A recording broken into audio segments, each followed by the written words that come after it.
What's up, Tejas? This month is National Canine Fitness Month. So if you paid attention to our social media recently, we posted a video of Bella eating some dog food, and she's been gaining a few pounds. So we decided we were gonna put her on the treadmill to get a little exercise. Unfortunately, her incentive to actually run on the treadmill was to put some wieners on it. So, I also feel like food is my motivation to work out, so I totally feel her.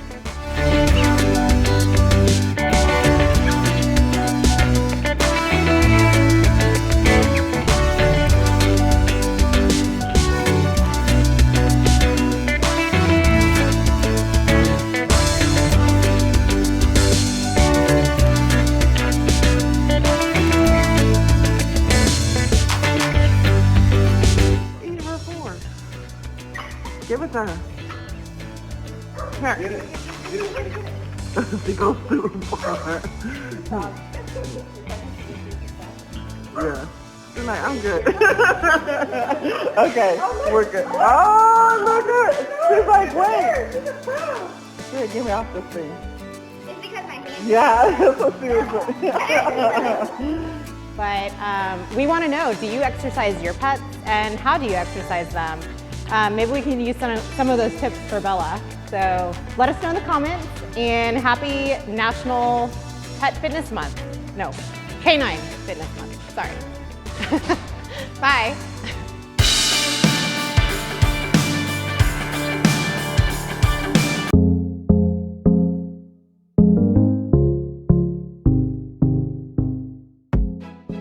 What's up, Tejas? I'm here today with Abraham Zorrilla from the city of Houston. He's a planner, and he's here to tell us a little bit about himself, what he does with the city of Houston, and about this upcoming event that he has. So thanks for being here, Abraham, and we are super excited to have you and learn a little bit about you and what you do. So well, first, thank you for having me, actually. Yeah. So first I want to tell me a little bit about yourself, and how did you get to the position that you are at the city of Houston? And I actually read an article about you before you came over here, and I found out some interesting things about you, like you like to dance. I saw that you came over here when you were 18, and Yes. so just tell us a little bit about how you got from that point to where you are now. Sure. Well, again, my name is Abraham Zorrilla. I'm originally from Lima, Peru. And that's right, I moved here when I was 18 years old. I got the green card actually by the 1996, so by 1999, I moved to the States. And to be honest, I had no clue what to do with my life. I went to school. I got a bachelor's degree in international business, and I did that for a couple of years. But after traveling sometimes in South America and Central America, for some reason I was interested about the cities and how they developed and how they become where they are right now. So when I came back to Houston, I learned about urban planning, and I went to TSU to get a master's degree. Okay. And once I graduated, I got a job with the city of Houston as a planner one. So I started working with regulations as minimal lot size, minimum building line, and through time I'm in planner 3 now. I'm working with complete communities, specifically with Second Ward and Magnolia Park, Manchester. Okay. And so how long have you been in the position that you're in right now? So with the city of Houston, I've been working for almost 6 years. As a planner 3, I believe it's a year and a half. Okay. Well, I think that, we met at a community event actually not too long ago, and I'm really glad that we crossed paths, because I wanted to explore a little bit about what you were telling me about at the community event we were Sure. at. I know there's an upcoming event coming up. Can you tell us a little bit about that initiative, and course. specifically about that meeting that's coming up? Of course, so Complete Communities is an initiative that was created by Mayor Turner back in 2017. He selected 5 areas or 5 communities. One of them was Second Ward. So the goals of the planners were to meet with the stakeholders, residents, and organizations to learn about the issues that were happening and are still happening nowadays on those communities, and develop an action plan. Same thing with Magnolia Park, Manchester area is part of the second round of complete communities, where we also met with, we followed the same procedures and met the stakeholders, residents, just to learn what's happening, how we can improve the life of those residents. So now that we actually have an action plan for several communities within the Complete Communities initiative, we're working on the implementation process. Of course, there are projects that should be led by the city, projects that should be by organizations, and there are projects that can be led by the residents. So with that, that's when I come in place. I try to create that connectivity between the residents and the community. I'm sorry, the residents and the City of Houston. Yes. So coming up, we have two meetings. One is Tuesday 13th, tomorrow, for Second Ward, and it will be at 6:30 p.m. It's a virtual meeting with the City of Houston, Accenture, which is a firm that helps brings ideas and solutions to different problems in the community, and the residents of Second Ward. For more information, you can go to letstalkhouston.org and click on Second Ward. Okay. And that will you get information for that specific event. And same meeting will take place on Thursday, April 15th, which is this Thursday, 6:30 as well. But this area will be specifically for Magnolia Park, Manchester communities.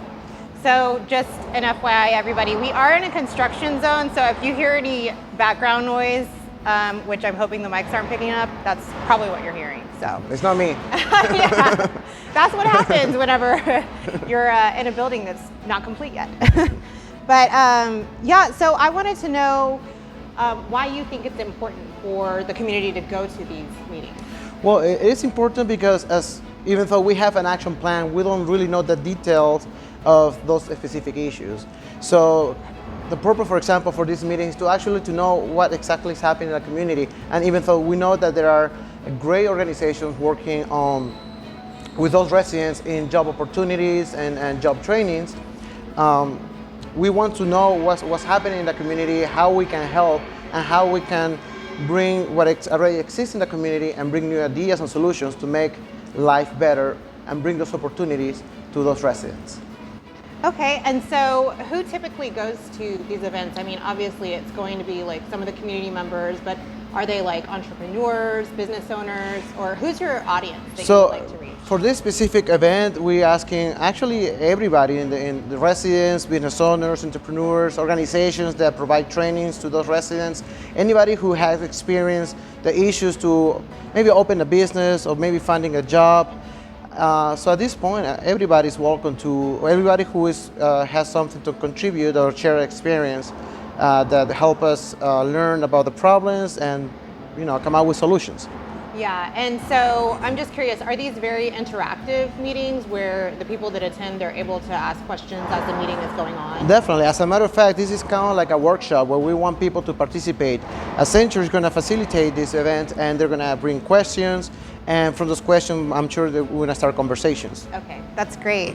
And so what would you want the people that attend this meeting for their takeaway to be from going to the meeting? Well, one that I'm there, that I'm represent the community. I'm sorry, I represent the City of Houston, and I'm here to build that trust, to bring that connection, and that this is only one step of the several that we're going to take to improve the quality of life of those residents. I mean, this is only one project, but within the action plan, we have topics such as education, health, parks, infrastructure. So there is a number of possibilities for you to interact with us. Yeah, that's really great. And so my next question is about joining forces with other organizations, collaborating. What are some ways that you collaborate with those organizations that are in the community? So with the City of Houston, we would like to work on all the projects, right? But unfortunately, we don't have the funding. So there is actually at this moment, there is a Mayor Office of Complete Communities, which is a key partner for the residents and organizations for this initiative. Their goal is to bring partners together to also maybe help us and help the residents get some funding for specific projects. But so what they have done is basically create that connectivity with with organizations and different partners, not only within Houston, but in different areas who wants to work with us. There are so many organizations in the States where they can look at the action plan and say, hey, I can help with this. Yeah. So they reach out to the city and they start a conversation with the mayor office of complete communities. Yeah, I love that you said that, because that kind of, you know, even though you are for a specific area in Houston, I think a lot of our viewers, they're all over the state of Texas, and I think that's really beneficial for some of them to hear. So. And definitely a complete community, again, I mean, we're talking about Second Ward and Magnolia Park, Manchester area, but it consists of 10 communities. We're talking about Acres Home, Third Ward, Gulfton, Elif, Westwood, and others. And again, if you want to get more information, you just need to visit letstalkhouston.org. And we'll make sure that we drop that down below so they can just easily click on it. And so I wanted to ask you about attitude. I know that, you know, working with the community and different groups of people, everybody has their own opinions and things. I wanted to know, what is maybe a hurdle that you faced when you're working with the community or other organizations, and how you handled that? Well, I mean, I'm a city planner, but I'm also a resident, right? I live in a community that's very active. So, and everybody has their own opinions and ideas on how things should be improved in their communities. And everybody's entitled to their opinion. So I'm there when I have those meetings. I'm facilitating, but I'm trying to be respectful for everybody's time, and that's something that I bring to the table every time. When sometimes it goes out of control, because sometimes that could happen. But once you're in this job and then you interact with different communities, it doesn't matter the background. You learn that they all have the same goal, which is live in a safety place, live close to work, a place for the kids to play. So, and then when you remind that to the community, then there's opportunity for them to work together and acknowledge that this is the goal that everybody wants. Yeah. And so I have one question, and I don't know if you're going to answer it, but what is like one secret thing that you know about working for the city of Houston, like maybe a secret that nobody else knows about the city of Houston that you can share with us? Can you share anything? Well, what I can talk about specifically is the planning department and my division. So I'm with the community regional division within the planning department, and our role is to be community planners. We interact with the residents in a daily basis. And so the secret that I have to say is that myself and my colleagues are very passionate about working with the community. I mean, I know people are happy with the city and some are not. Unfortunately, and that's well, my one secret maybe. Unfortunately, we cannot please everybody. Right. There's so many issues that we try to work with and face them and fix things. But we definitely have a group of people who are very passionate about community engagement, community projects, and implementing the projects of the action plan. So, Second Ward and Magnolia Park area has some events coming up, but every other complete community area has their own events as well. Yeah, great. And then, what is the secret to improving a community? So one is being transparent.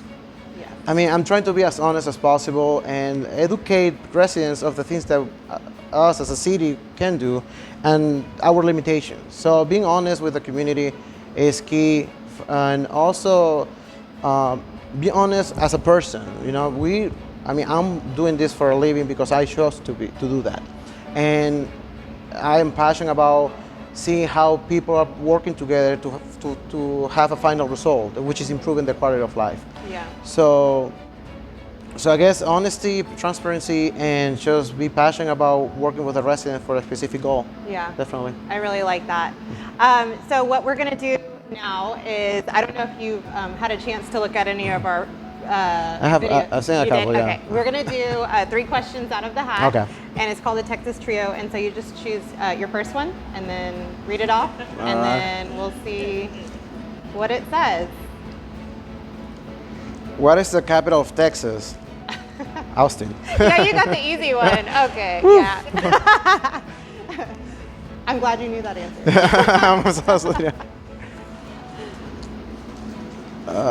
Let's see. Okay. Do you listen to country music? Favorite song, artist? Honestly, I do not. No? No, I'm into folkloric dances from Central South America. I used to perform music from Peru, but I used to dance samba, walk, cha-cha. Oh, wow. I do two steps, Oh, okay. but I don't know anything about the singers or the songs. And Yeah. then lately I've been doing a lot of Cuban salsa. Oh, I nice. love Cuban salsa, and I've been traveling for fun to dance Cuban salsa as well. Well, if you have any videos, you should share them with us. Oh yeah, I We have can plenty. share with our I definitely viewers. will. And your last one.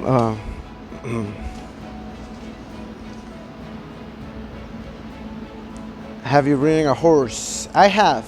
I have twice, but actually in Peru.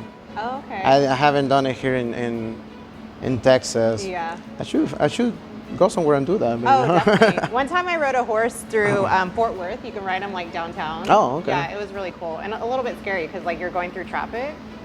Yeah, in Costa Rica. Oh, yes? Yeah, those were the only 2 times I rode a horse, and I think a lot of people think that Texans ride horses a lot. Yeah, but- no, we don't. I don't wear a hat. I don't own a hat. Yeah. So, well, thank you so much for joining us, and we'll be sure that we drop the information for your meetings down below, and also the website so people can find you, and also your contact information. Yes, definitely. And thank you for playing our little game. Oh, of course, that was easy. Yeah. I got the easy ones. Yeah.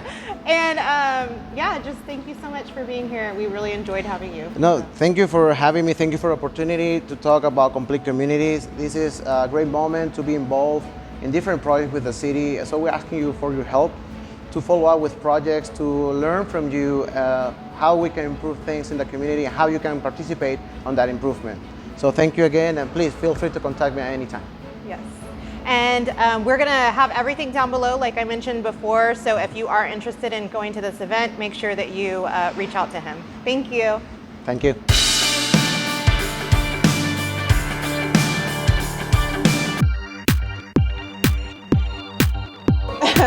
What's up, Tejas? It's National Grilled Cheese Day. I'm overwhelmed by all the grilled cheese that we have here today. But anyway, I got this, what is it? A buffalo chicken grilled cheese from Twisted Grilled Cheese. So, yeah. So let's try it out.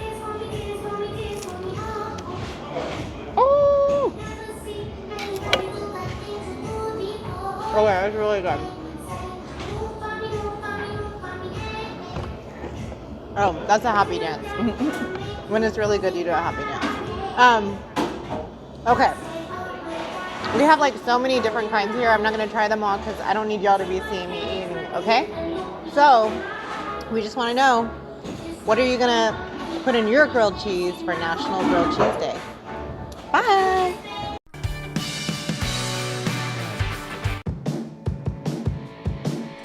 Don't forget to like, comment, and subscribe. Till next time, that's all, y'all.